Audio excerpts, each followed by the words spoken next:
You know, WWE, in their long and tenured history, has sort of adopted the idea of these big four pay per views or these big four premium live events, as they're calling them now. I'm going to always call them pay per views, but these big four pay per views, those being SummerSlam, Survivor Series, WrestleMania, and the Royal Rumble. However, Money in the Bank is making a case for sort of taking over Survivor Series in that spot. Um, Obviously, Survivor Series has lost a lot of popularity over the years. It doesn't mean as much as it has since the brand splits kind of sort of come to an end for the most part.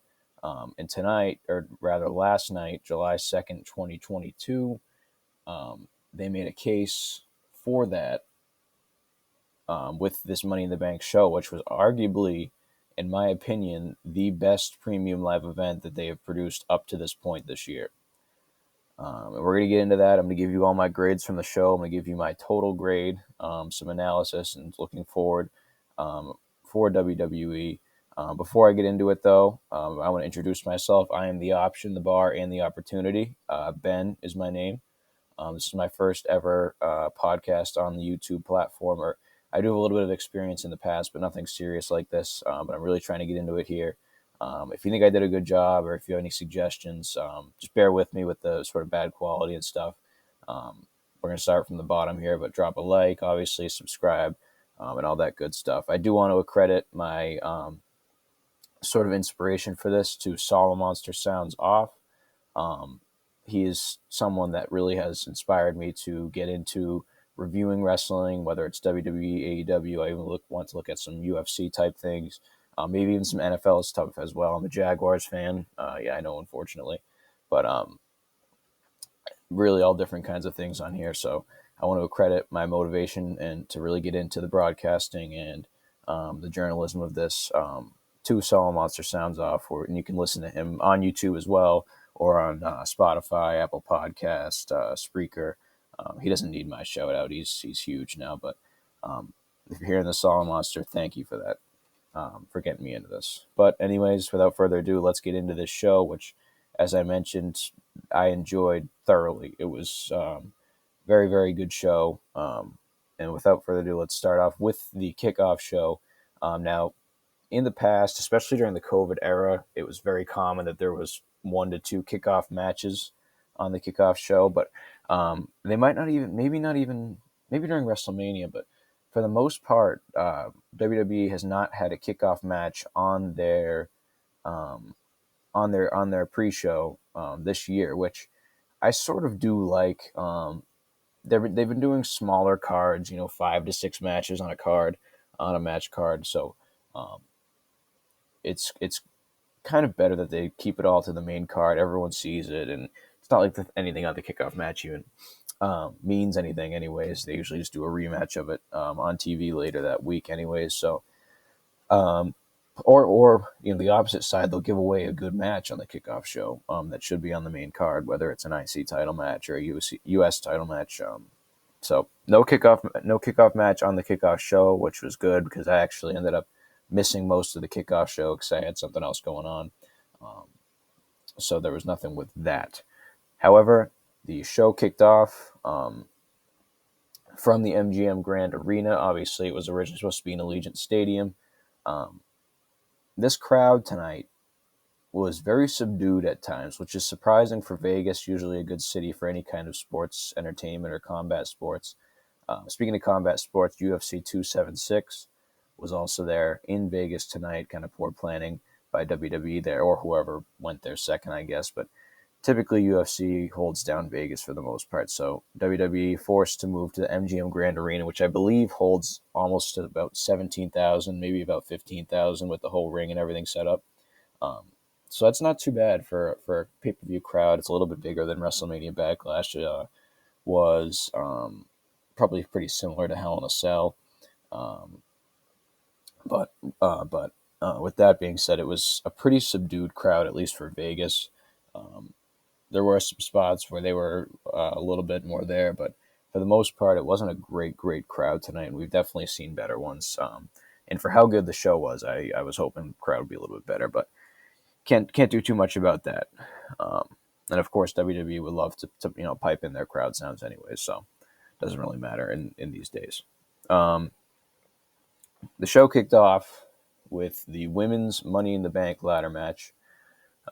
Becky Lynch, Asuka, Raquel Rodriguez, Lacey Evans, Liv Morgan, Shotzi, and Alexa Bliss. Now, going into this, I didn't make a predictions video. I didn't really get around to creating this channel by then, but my pick for this was either Liv Morgan or Lacey Evans, the two betting favorites, I believe, from Vegas.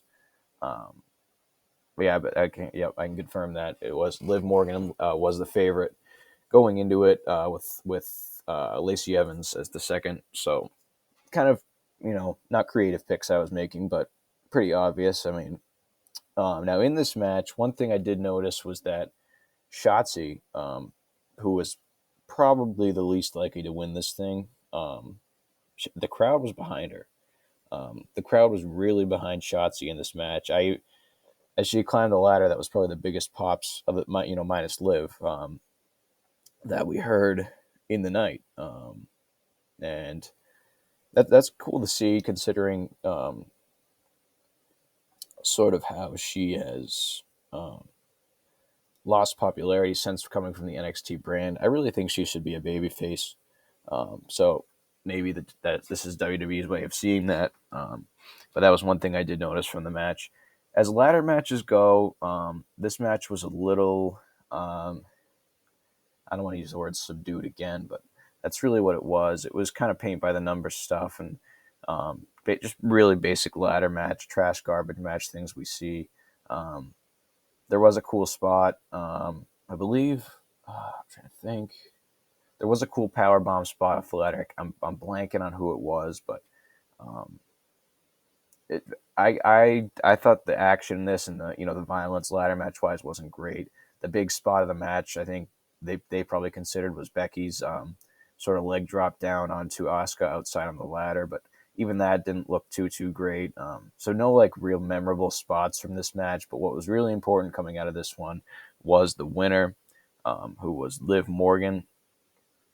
The right choice. Liv Morgan is a hard worker. She has a great backing behind her, great fan base behind her, and people have been pushing for this for a long time. And it would pay off even more later in the show, as I will get to. But overall, for a grade, I did give this a B minus. As I said, I like to think like a C or a C plus. It's just a basic TV match. Nothing really wrong with it, but nothing too exciting. So I'll give this a B minus just because I probably would give it about a C plus just as like a basic ladder match. But because I agreed and enjoyed the winner of Liv Morgan so much, I ended up going with a B minus there. After that, Bobby Lashley would be taking on the United States champion, Theory. Theory, obviously, probably the brightest young star that they have right now, minus, people from NXT, Braun Breaker, Carmelo Hayes, and maybe even like a Madcap. You could make the argument there, but we'll see with him. You never know. Riddle, he's a little bit older, but those are kind of... Theory is, for 24 years old or whatever he is, he's getting a massive push. So for the United States Championship, going into this one, I thought Theory was going to be the clear winner by some sort of shenanigans, whether it was the baby oil again or a roll-up or an eye poke. There was an eye poke in this, but he didn't get the win. Bobby Lashley is your 3-time United States champion. This was a good match. Definitely something you could have just seen on Raw from week to week, but it was pretty... Sorry, it was a late night with UFC and Money in the Bank, and I'm recording this Sunday morning. But it was a good match. It had some good length to it.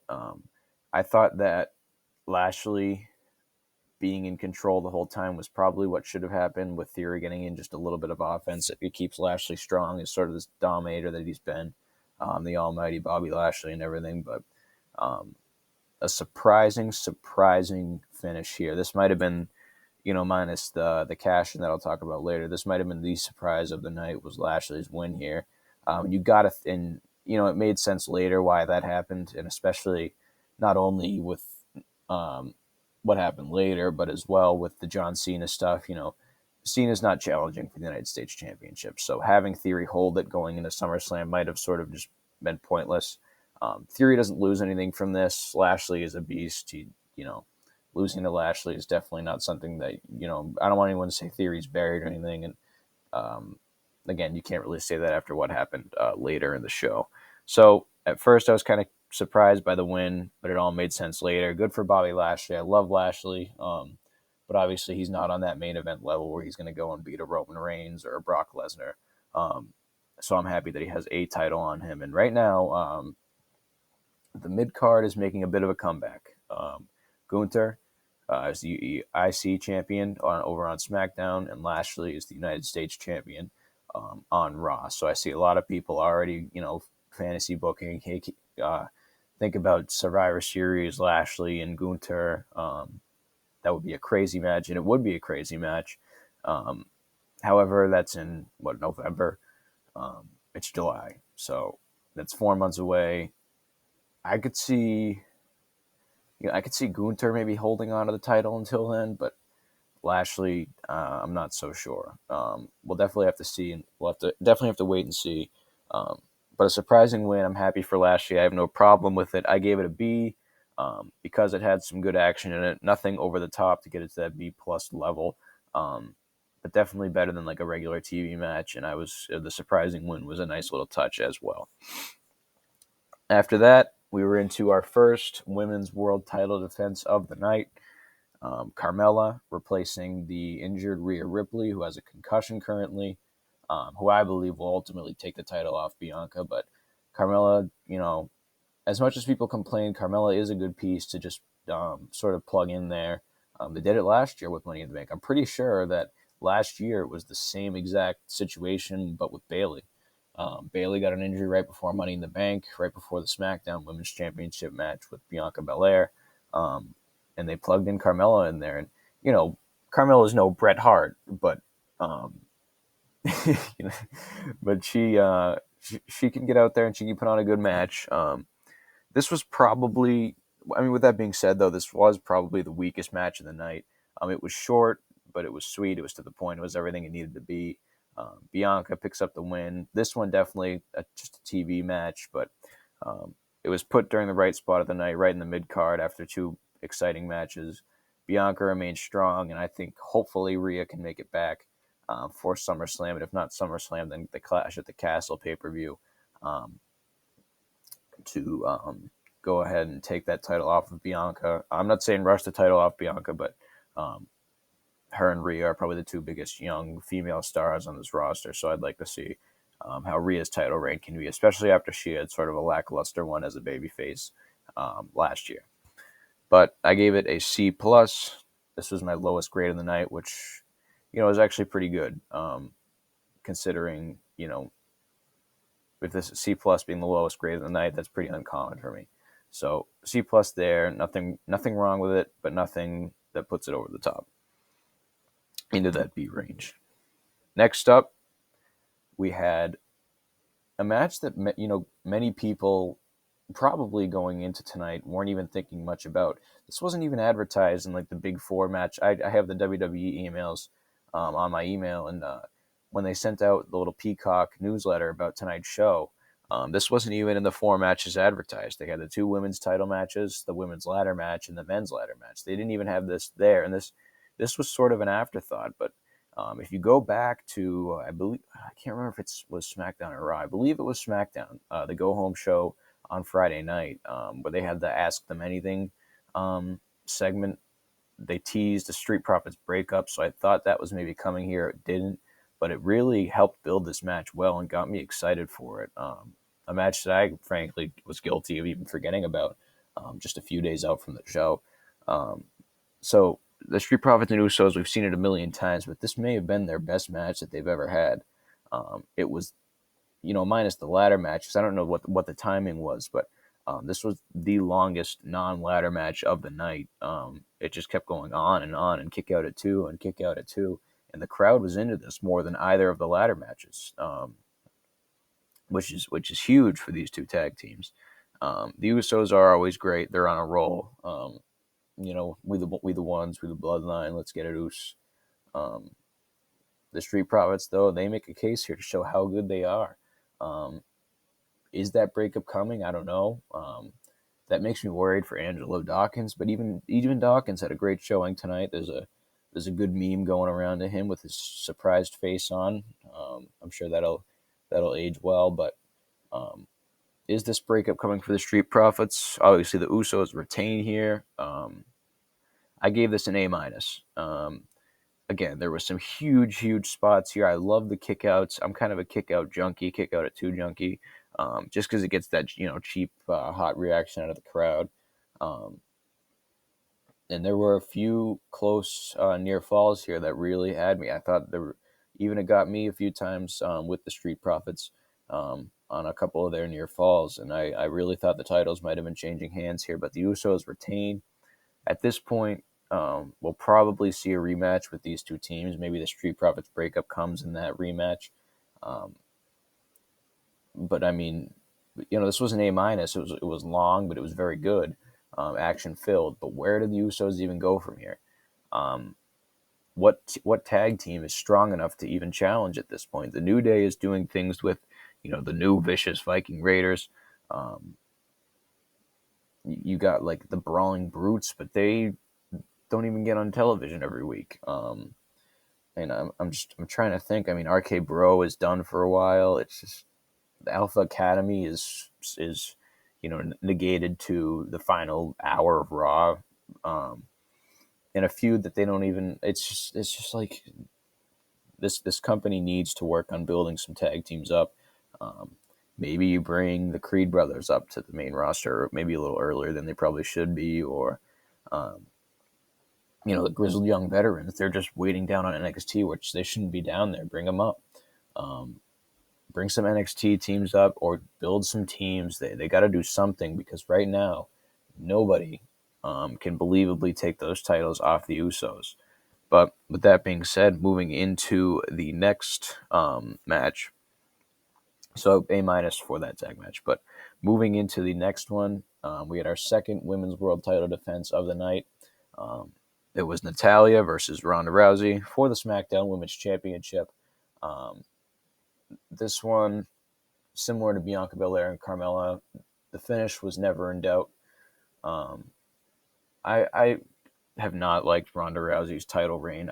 I like the idea of Ronda Rousey being a champion, but there's just something about her ever since she started feuding with Charlotte Flair. It's just she really struggles to talk on the mic, and her matches are never overly exciting anymore. And it's just the Ronda Rousey of old, like in her first run in WWE, is gone.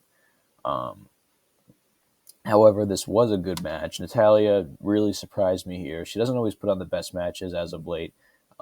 Great wrestler, great veteran, and a legend in the company, especially in the women's division. But um, she really surprised me here. This is probably the best match she's had um, since probably the COVID era. Um, Natalya has been sort of bounced from tag team to tag team. She sort of jobs to the newer guys. She's kind of to the newer girls. She's kind of the gateway into the women's division, I feel like, at this point. But she made a case here, and she showed that she could really still go. Um, I gave this a B plus, much better than the C plus from the Raw Women's Championship match. They gave it time. Um, there was that storytelling with the submission holds. The finish was a little underwhelming with Ronda's submission hold that didn't look all that powerful on Natalya's neck, but the crowd kind of reacted to that with some boos. But overall, I mean, again, good. The key to some of the matches tonight, whether it was Lashley Theory, the tag match, Natalya and Rousey, was giving these matches, these non-ladder matches, time. There wasn't a lot of matches on the card tonight, but that may be the key, this sort of 5 to 6 sweet spot. Um, you just give these matches time. I mean, Carmella and Belair, we didn't need to give that too much because the finish was obvious, and you could have done the same for Rousey and Natalya and just made it, another C plus match. But this was a B plus because I never believed Natalya was going to win, but they really were trying their best to make you feel that it could happen in this match. And there's some great storytelling, and Natalya, as a veteran, adds a good match to her resume here. But the big story here, and the reason why I gave this a B plus instead of a B, was obviously after the match. Rousey with the hurt knee, she was just in a battle with Natalya, submission technical battle for a long time. It was a long match. And the reason for that was because what happened next. Liv Morgan's music hits. Here she comes. She's cashing in her Money in the Bank right now, just hours after winning it in the opening match. I did not see this coming. I did not expect there to be a cash in tonight, but I'm fine with it. I think, as I mentioned, Rousey's title reign was really, really dry. It was not. It was just not making SmackDown enjoyable. And I think Liv Morgan brings a lot of spark and a lot of new flavor to the SmackDown show. She is on the Raw roster, I believe, currently, but now obviously she will move over to SmackDown. So I think you draw some more viewers, and I think you just add sort of some fresher faces to the top of that women's division. Liv Morgan's been in the mid card for the women for a while, and she deserves this more than most women on that roster. So I'm sure we won't see Rousey for a while. Again, I have nothing against Ronda Rousey. I love the idea of having former UFC fighter in the WWE, but this new run, it was just some of those promos, just unwatchable. Unwatchable. Liv Morgan, she has some work to do on the mic. She has some work to elevate herself to a big star, but I think putting the title on her now is a good call because, like I said, she has as much support as she's going to get right now. And so, Liv Morgan, your new SmackDown Women's Championship, B plus for Natalya versus Ronda Rousey. Finally, our main event of the night, it was the men's Money in the Bank ladder match. We had Riddle, we had Seth Rollins, we had Omos, we had Madcap Moss. By the way, is he Madcap Moss still, or did we change his name to just Madcap like everyone else, like Theory and Riddle and Ciampa? No one's name is safe. You can only have one word. It's too hard to say two in WWE. But either way, I'll call him Madcap. Madcap, Sami Zayn, Sheamus, Drew McIntyre, and Theory. Now you may take a double take there and say, wait a minute, Theory did not qualify for the Money in the Bank ladder match. I know he didn't. After everyone had made their entrance, all 7 men, here comes Adam Pearce. Now, hang on a minute. Now, hang on a minute. And he was all like, we're in Vegas, the place of opportunity and chance and so I'm going to add a third man or an 8th man to the match. Whatever kind of BS excuse he gave, I don't know. I guess it goes along with the story that Vince McMahon loves Theory, so he can really add him to anything.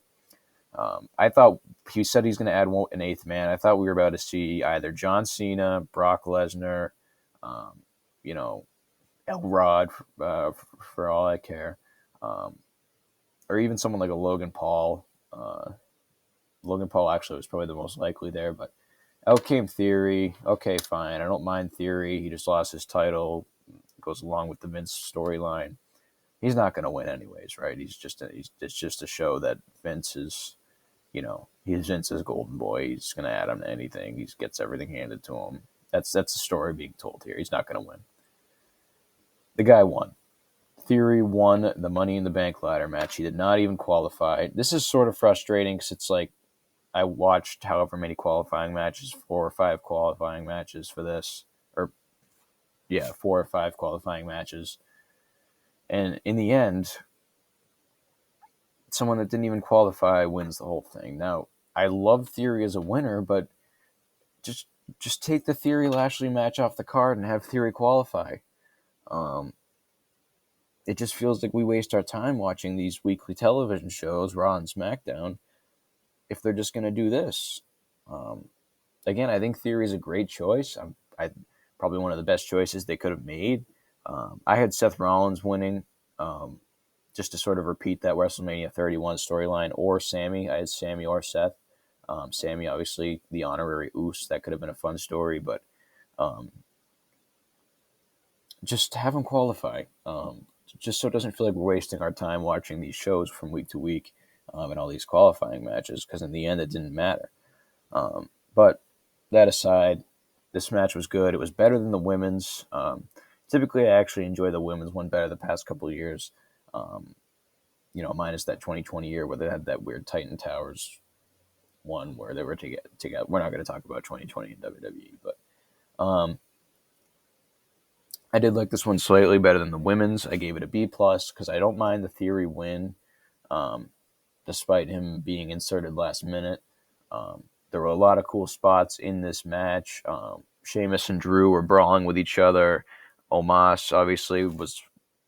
I was kind of against having Omos in the match initially, but that quickly changed when I realized they can use him as sort of like, let's all team up and take him out. That was kind of fun. They put him through that table. My favorite spot of the match was them putting Omos through the announce table. That was awesome.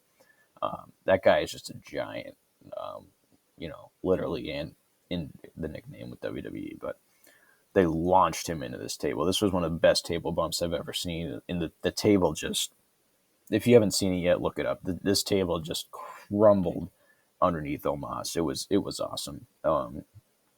And then obviously they did the thing where they stacked all the ladders on him. So Omos might have actually been the MVP here in this match. But overall, some good action. Sami Zayn got a couple close calls there. Riddle and Rollins were sort of the final two battling there before Theory came in and won it, stole it. And really everyone played a good role here. It wasn't like the women's one where you were left like, well, Asuka didn't do too much. Alexa Bliss didn't do too much. Everybody had a great role here. Everyone was doing something. And in the end, it was a fun match. Again, it does not surpass the tag match between the Usos and the Street Profits, but I'd say this was probably just by default the second best match of the night. I gave it a B plus. So that sort of makes the overall ranking for this. My match of the night, I had the Usos and the Street Profits. Or actually, I'll start from 3. My third best match of the night, I had, or match / moment, I had the men's Money in the Bank ladder match at number 3. I had Liv Morgan's cash in at number 2. And at 1, I had that Usos and Street Profits match. Again, the surprise match of the night. You probably would have never guessed because this happens so much on television, these two teams. With the New Day as well, you can just rotate them through. But it was just very good. And if you did not see that Street Profits and Usos match, I highly recommend you watch that. And then as well as Liv Morgan's cash in and the men's Money in the Bank match. So overall, I calculated it by the grades. And the overall Money in the Bank 2022 grade that I had was a B. I know that doesn't sound too great, but with some of the premium live events we've had this year, this is probably the best one that they've produced up to this point. Now going ahead, SummerSlam on July 30th, Clash at the Castle on September 3rd, I want to say, whatever that Labor Day weekend Saturday is. And then October, I believe, what's the October show? Can't think of the. I know they announced. Oh, is it? I believe it's Extreme Rules. Then November, there's Survivor Series, and I don't think they've announced a December pay-per-view. I'll check on that if they've announced a WWE December 22 pay-per-view. Usually it's TLC, I believe. Let me check the WWE schedule here. Give me a second, guys.